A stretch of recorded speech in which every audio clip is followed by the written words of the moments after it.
Everybody tells you the same thing about catfish in July. When it gets hot, the fish go deep. So you drive out, you cast into the deepest hole you can find, 35 feet of cool water, and you sit, and you sit, and nothing touches your bait all afternoon. Then you go home and you blame your bait. Here is the problem. On a lot of lakes in July, that deep, cool water you just dropped your bait into cannot keep a fish alive. Not for a minute. And most of the anglers reading their fish finder have no idea they are staring at dead water. I have watched people do this for years. Good anglers, expensive gear, fishing water where no catfish can breathe. So before I give you 10 baits, I have to give you the one thing the bait companies will never put on a package, because you cannot patent it, you cannot bottle it, and it does not sell a single thing off the shelf. It is free, and it decides everything. When a lake heats up, it separates into layers. Warm, light water floats on top. Cold, heavy water sinks to the bottom. In between there is a thin band where the temperature drops fast, and anglers call that the thermocline. Here is the part nobody explains. Sunlight and plants only make oxygen near the surface. Down in that cold bottom layer, there is no light, no plants, and nothing to replace the oxygen that living things use up. So over the summer, the deep water slowly runs out of air. The University of Florida Extension Service puts it plainly. In a stratified pond, the bottom layer becomes starved of oxygen because the supply gets used up and nothing new comes in. By late summer, in a lot of lakes, that deep layer is close to dead. Fisheries research going back decades found that most warm water fish need about 5 parts per million of dissolved oxygen to feed normally. Below 3, they get stressed. Below 2, they start to die. And the deep water in a hard summer lake can drop near 0. So think about what that does to the fish. The surface is too hot. The bottom has no air. The catfish gets squeezed into a narrow band in the middle, right around that thermocline, where the water is cool enough and still has oxygen. That is not a hiding spot they picked. It is the only place in the whole lake they can survive. Biologists call it habitat compression. I call it the reason your deep bait sat untouched. Now, does this mean catfish shut down in the heat? Not even close. Channel catfish grow fastest at around 85 degrees. Mississippi State University Extension has this on record, and their appetite climbs right along with the water temperature. A catfish in warm water is hungrier than at almost any other time of year. Dr. John Caprio at Louisiana State University showed that a catfish is essentially a swimming tongue, covered head to tail in sensors reading the water. So the fish are hungry, and they can smell everything. They are just trapped in a smaller world than you think, and they do most of their moving after dark. Get the where and the when right, and the bait matters twice as much. Here is how you find the good water for free. No $10 meter required. Tie on cheap pool thermometer to a length of line, drop it, let it sit 30 seconds at each depth, and reel up. When you feel the temperature fall off a cliff, you have found the top of the thermocline. Fish just above it. If you run a fish finder, turn your sensitivity up until you see a fuzzy gray line across the screen at a constant depth. That gray line is the thermocline. You want your bait at that line or above it, never below. One more truth before the baits, and this one is going to save you more fish than any single bait on this list. Scent is not the whole game. Delivery is. In a dead still pond in July, the strongest smelling bait on earth just makes a little puff of scent that hangs right around your hook. A catfish 40 feet away never smells it. The competitor videos tell you to rebait every 20 minutes to keep the smell strong. If the water is not moving, that is 20 fresh baits stacking 10 puffs of scent in the exact same dead spot. What actually moves fish is a scent trail, and a trail needs a current to carry it. So find moving water. The wind-blown bank where the chop pushes into the shore. The mouth of a feeder creek. A culvert. The tail race below a dam. An aerator. Even a slow breeze across a flat will stretch your scent into a ribbon a catfish can follow. Put a mediocre bait in moving water, and it beats a perfect bait in dead water every single time. Write that down. All right, 10 baits, ranked by what the water actually allows, not by what sits prettiest in a tackle shop. And I promise you, 4 of the best ones on this list cannot be bought at any price. Number 10, the nightcrawler. I am starting here on purpose, because the worm is the most misunderstood bait in July. After dark, When the cats slide up shallow to feed, a fat gob of night crawlers threaded on a hook is honestly hard to beat. It wiggles, it leaks that earthy scent, and it catches everything that swims. But in the middle of a July day, in a pond full of bluegill and turtles, the nightcrawler is the worst bait on this list. It will get picked clean in 90 seconds, and you will rebait all afternoon feeding everything except a catfish. So the worm is not a bad bait. It is a night bait. Use it at the right hour and it shines. One July tip most people miss. Worms cook and die in a hot bag. Freeze a water bottle solid. Lay your worm container against it in a small cooler, and they stay firm and lively all day, instead of turning to mush by noon. Number 9. Chicken gizzards. Everybody reaches for chicken livers. Almost nobody grabs the gizzard sitting right next to them in the same cooler at the store. Same price, sometimes cheaper. Here is why the gizzard deserves a spot.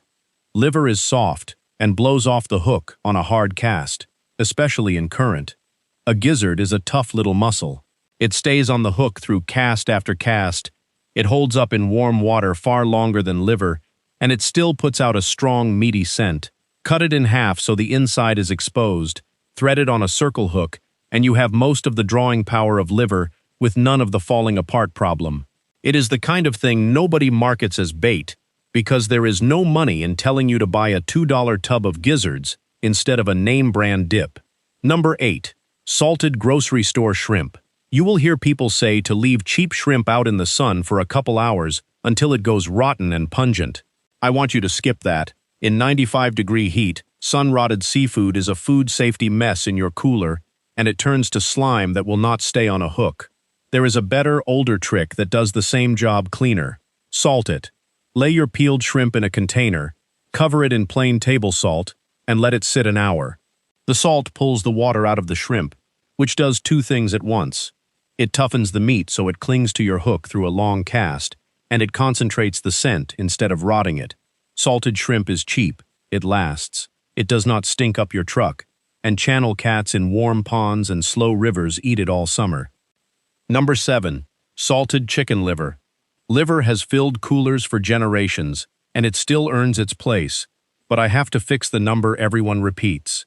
You will hear that liver holds its scent for exactly 15 to 20 minutes, and then you must rebait. That specific number is fishing folklore, not science.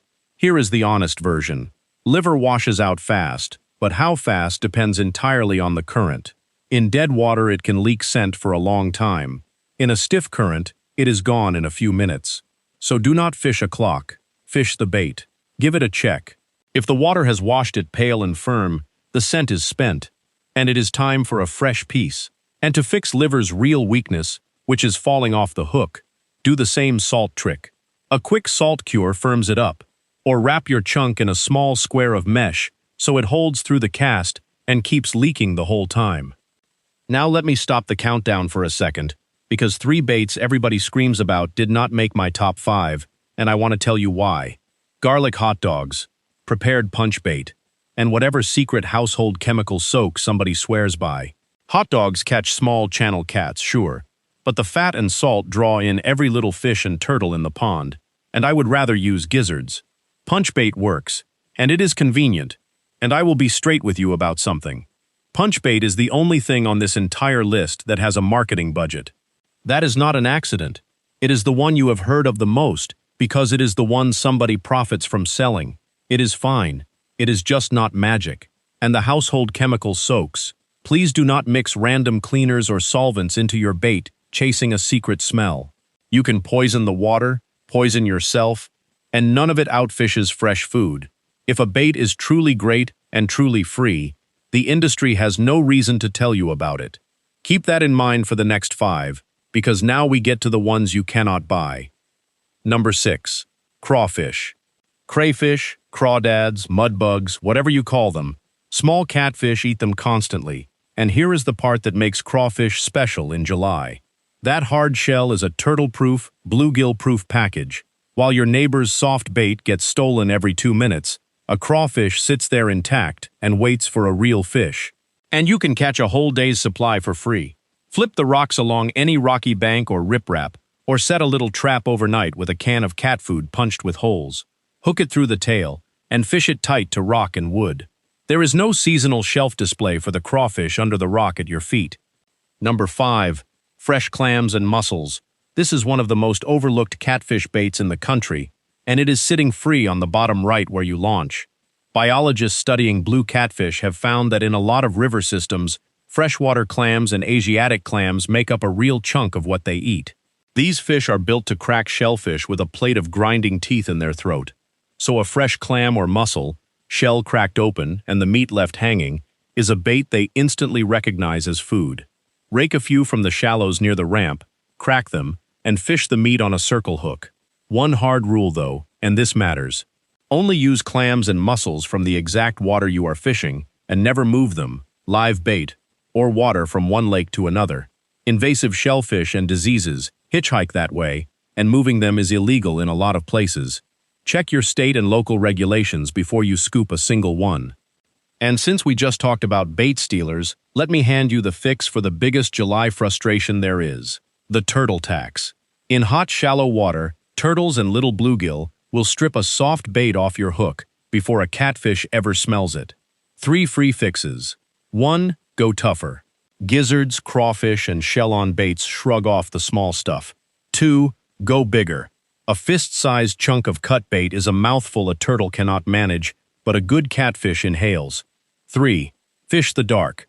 Turtles are daytime feeders. Once the sun is down, the tax mostly disappears, and the cats take over. Number 4. Fresh-cut panfish and rough fish from the water you are on. Here is a principle serious catfish hunters live by, and it costs nothing. The local match. The catfish in your lake have spent their whole lives eating the fish that live in your lake. Their nose is tuned to that exact smell. So a bluegill, a shad, a sucker, or a bit of a common rough fish, caught legally from that same water and cut fresh, outfishes fancy store-bought bait shipped in from 1,000 miles away. Cut it, let it bleed, and fish it fresh. Just know your rules cold. Some fish are legal to use as cut bait, some are protected, and it varies by state. Check your regulations, keep it legal, and never carry live fish to another body of water. Number 3. Skipjack herring. If you fish a river or a big reservoir with current, this is one of the most powerful big catfish baits in America. And here is the beautiful part. You catch it yourself, for free, on a tiny jig or a string of small hooks near the dam or in the tail race before you start. Skipjack is oily, really oily. Cut it, and it bleeds a slick of scent that pulls blue cats and big channels from way downstream. No tackle company sells you fresh skipjack, because you cannot bottle it, and it goes bad in a day. The trophy hunters on the big rivers throw it all summer precisely because it is the real forage, and it is free to anyone willing to catch it first. Before the top 2, one quick thing that has nothing to do with what is on your hook, and everything to do with what is on your hands. In July, you are covered in sunscreen, bug spray, and sweat, and you handle your bait with those hands. There is a genuinely old piece of research here. Back in 1956, scientists named Idler, Fagerlund, and Mayo identified a compound called L-serine, common in human skin, that repelled fish in their tests. Now, honest flag, that work was done on salmon, and I have not seen a clean study proving it drives catfish off the same way. So treat it as a reasonable caution, not a proven law. But it costs nothing to rinse your hands in lake water or rub them with a cut bit of your bait before you handle the good stuff. Cheap insurance. Number 2. Live bluegill or sunfish, where it is legal. Now we hunt the giants. The flathead catfish is a different animal from the channels and blues. The United States Geological Survey species profile is blunt about it. Adult flatheads feed on live prey. They are ambush hunters. They tuck into a logjam or under a bank and wait for something alive to swim over the top. A flathead finds that meal first by feeling it. Its lateral line reads the pressure waves of a struggling fish in the dark before it ever smells a thing. A dead bait on the bottom makes none of those waves, so flatheads mostly ignore it. That is why a lively bluegill, hooked so it stays kicking, near heavy cover after dark, is how the real river monsters get caught.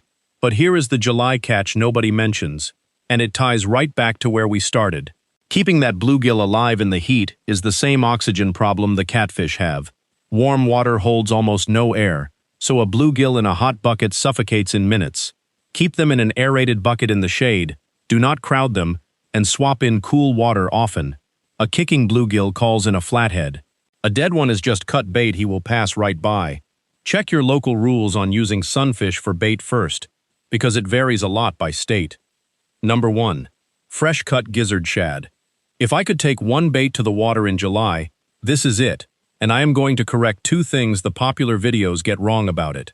Shad is the number 1 natural food for blue and channel cats across most of the country. Cut into chunks, it releases a slick of oil and blood that a catfish tracks from a long way off in current. The word that matters most is fresh, and here is the honest reason freezing hurts it. Because the usual explanation is wrong. People say freezing makes the oil drain out. That is not what happens. Freezing and thawing rupture the cells and let the fat oxidize, so it goes rancid and stale instead of fresh and bright. The fish can tell the difference. Fresh shad, caught that same morning with a cast net, beats frozen shad badly. And the second correction. You have heard to leave the scales on because they flash and give the fish a visual trigger. Think about where you are. Muddy water, the bottom of a lake, after dark. A catfish is not hunting with its eyes down there. The reason to leave the skin and scales on is not flash. It is that the skin holds the chunk together on the hook and slows how fast the oil washes out, so your bait keeps working longer. Match your chunk to your target. A big head or a thick steak of shad shrugs off the bait stealers and says big fish only. Little strips just feed the turtles all night. So those are the 10, but I owe you the last piece, and it is the one that separates a good July night from a wasted one. Everybody says the night bite is king in summer. That is only half true, and the missing half will change how you plan every hot night from now on. Commercial catfish farms hire crews to monitor oxygen through the night, checking every couple of hours in the dark. Why would they bother at night? Because all night long, with no sunlight, the plants and everything else in the water keep breathing oxygen out and putting none back. So the oxygen in the water keeps dropping through the night and hits its lowest point right before sunrise. Here is what that means for you. In a clear lake or moving river, that early morning window can still fish great. But in a green, weedy, algae-heavy pond, the oxygen can crash so low in the pre-dawn hours that the bite dies completely, and the angler sitting there at 4 in the morning blames his bait when the real problem is the water ran out of air. So read your water. Fish a green pond hard from sunset until around 1 in the morning, then get some sleep. Save the early sunrise sessions for clear lakes and rivers with current. Work with the water, not against it. And July stops being the month the fishing dies and becomes the month you catch the biggest catfish of the year. Let me keep it honest with you about what is solid and what is not. The oxygen and thermocline science, the temperature numbers, the flathead behavior, the shad and clam diet, those come from university extensions, the U.S. Geological Survey, and fisheries research, and they hold up. The Hans and L. serine piece is a reasonable precaution built on old salmon studies, not a proven catfish law, and I told you so. Punch bait works. I just wanted you to know it is the one with the ad budget. And one last thing on every bait here. Check your state and local regulations before you use live fish, sunfish, clams, or cut bait, because the rules truly do vary by state. And never move bait, fish, or water between different waters. Fishing after dark, bring a headlamp, tell somebody where you are, and watch your footing on the bank. Now I want to hear from you, because I ranked punch bait outside my top 5, and I know some of you disagree. If you think I am wrong, tell me the exact lake, the month, and the punch bait you are running, and make your case. And here is the real question I want answered down in the comments. On your hot July nights, what time does your bite die? Because if you fish a green pond and you like to sit until sunrise, I think you have been fishing straight through the worst hour of the day and calling it slow fishing. Prove me right or prove me wrong. I am reading every one.